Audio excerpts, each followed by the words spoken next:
The film begins in a distant future, deep within an icy crevasse on the planet Niflheim. Mickey Barnes lies injured after a tremendous fall, miraculously still alive. His friend and partner Timo watches from above but chooses not to help, assuming Mickey is doomed regardless. After all, this is the 17th clone of Mickey to be printed. Timo casually asks what dying feels like. Before Mickey can respond, a massive creature emerges from behind an icy wall and advances toward him, while Mickey's voiceover dryly remarks that he hates dying. Mickey's narration rewinds the story, revealing the events that led him here. A little over 4 years earlier on Earth, he and Timo found themselves entangled with a ruthless loan shark, Darius Blank. Facing death for unpaid debts, the two opted for a desperate escape, signing up to join a mission to colonize Niflheim, a new frontier born from Earth's decline. The colony is overseen by Kenneth Marshall, a flamboyant and cult-like celebrity with a devoted following. Timo enlists as a pilot, while Mickey is designated an expendable, tasked with high-risk, often fatal missions, such as collecting samples of a deadly virus in the hope of developing a vaccine. Haunted by childhood trauma, Mickey is burdened by guilt over a car accident he believes he caused, one that claimed his mother's life. On Niflheim, amid the harsh conditions, he finds solace and love in Nasha Barrage, a security officer. During a tightly regulated lunch session, where overconsumption is punishable, the workers are visited by Marshall and his wife, Ilfa. Marshall imposes strict rules, including a ban on sexual relationships among colonists. In his 4th year on Niflheim, Mickey, specifically the 17th clone, joins Timo and agents Kai Katz and Jennifer Chilton on a high-risk expedition into the planet's icy crevasse. Their mission, assigned by the colony's leader Kenneth Marshall, is to capture one of the native life forms known as creepers. However, the operation quickly goes awry when a swarm of baby creepers descends upon the group. In a frantic attempt to defend them, Jennifer fires her weapon, triggering a collapse of the ice ceiling that crushes her, leaving Kai devastated. Mickey ends up stranded in the depths of the crevasse and braces for death, expecting the enormous mother creeper to devour him. To his surprise, she instead uses her tail to lift him out of the pit, while the younger creepers help push him to safety. Baffled but alive, Mickey begins the journey back to the colony. Upon returning to his quarters, Mickey is shocked to discover that a new clone, Mickey 18, has already been printed, under the assumption that Mickey 17 had perished. The realization triggers immediate panic. Cloning duplicates, or double, are strictly forbidden. Years ago, a man named Alan Manikova exploited the system to replicate himself and commit a series of murders using his clones as a perfect alibi. Since then, any duplicate discovered is subject to immediate execution. Tension escalates when Mickey 18 attempts to kill Mickey 17 to preserve his own existence. The confrontation is interrupted by the arrival of Marshall and his wife, Ilfa, forcing both clones to hide. Mickey 17 is later invited to dinner with the Marshalls, while Mickey 18 slips away with Nasha. At the dinner, Kai joins them as a gesture of condolence for Jennifer's death. But the evening takes a dark turn when Mickey begins to suffer a violent reaction to a growth hormone secretly added to the food by Marshall's chief scientist, Arkady. As he writhes in pain, he's administered an experimental painkiller, only to experience an even more agonizing response. After recovering from his ordeal, Mickey 17 returns to his quarters, only to find that Nasha has already discovered the truth about the existence of two Mickeys. Surprisingly, she appears intrigued, almost amused by the idea of having two versions of him, while Mickey 17 finds the situation deeply unsettling.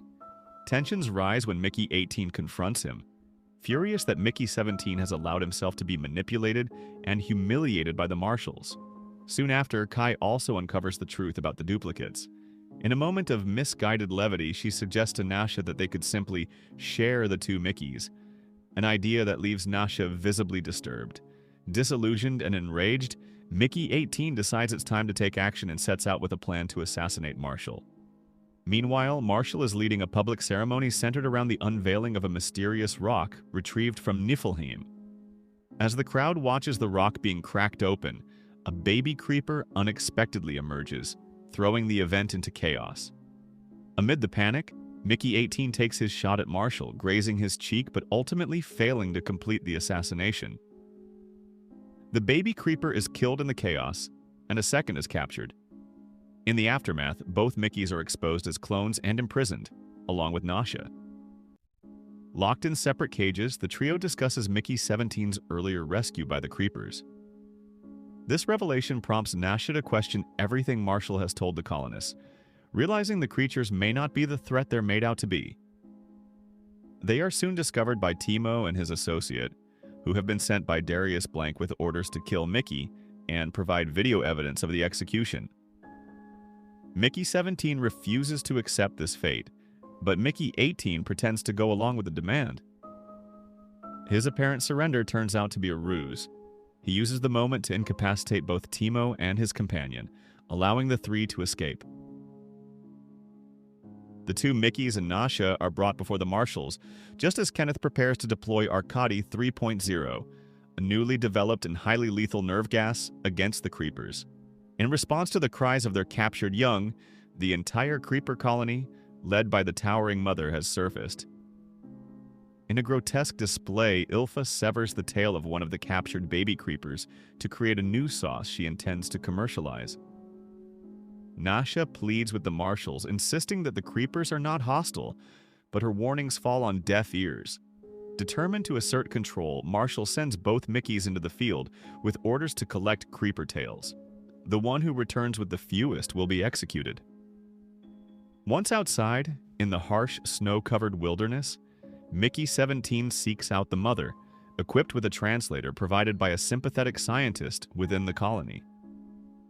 To his astonishment, the mother, voiced by Anna Muglalis, already knows his name. She explains that they've surfaced to retrieve their surviving baby, Luco.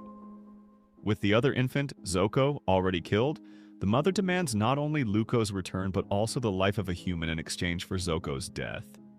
If not, she warns, the creepers will annihilate the human race. Mickey subtly signals toward the surveillance monitors using a gesture only Nasha would recognize. "Bring the baby." At that moment, Nasha has been forced to hold a rope between her teeth, suspending Luco above a lava pit used for disposing of failed clones. Recognizing Mickey's attempt to negotiate peace, Marshall, enraged, decides to take matters into his own hands. He arms himself and sets out to kill both Mickeys and the creepers. Inside the colony, Nasha turns the tables. She attacks Ilfa and threatens to snap her neck unless Luco is freed. Ilfa appears to comply, but then nearly lets the infant fall to his death. Zeke, one of Marshall's agents, tries to intervene and is injured in the process. Fed up, he reveals that he and his fellow agents have been recording evidence of the Marshals' crimes and intend to expose them. Nasha races to deliver Luco to the creepers, while Marshall storms the snowy plains armed with a bazooka. As the creepers pile atop one another to shield the mother, Mickey 18 charges Marshall's vehicle. In a final act of sacrifice, he activates the detonator strapped to Marshall's wrist, killing them both. Ilfa, devastated by her husband's death, is arrested. The creepers, their demands met, peacefully return to their subterranean world. 6 months later, a new era dawns on Niflheim. Nasha now leads the colony, and a formal ceremony is held to mark the changes. Mickey, now officially known again as Mickey Barnes, provides narration. Ilfa was institutionalized and ultimately took her own life. Darius Blank sent another hitman after Timo, but Timo managed to kill him and faced only minor consequences for his past dealings. Mickey has remained on Niflheim working to better understand creeper culture. He and Nasha are still together, though he's occasionally haunted by nightmares. Visions of Ilfa returning to life and using the cloning printer to resurrect Kenneth Marshall. But in the present, those fears are put to rest. The cloning printer is about to be destroyed and the expendable program is permanently shut down. As a final symbolic gesture, Mickey is given the honor of triggering the detonation.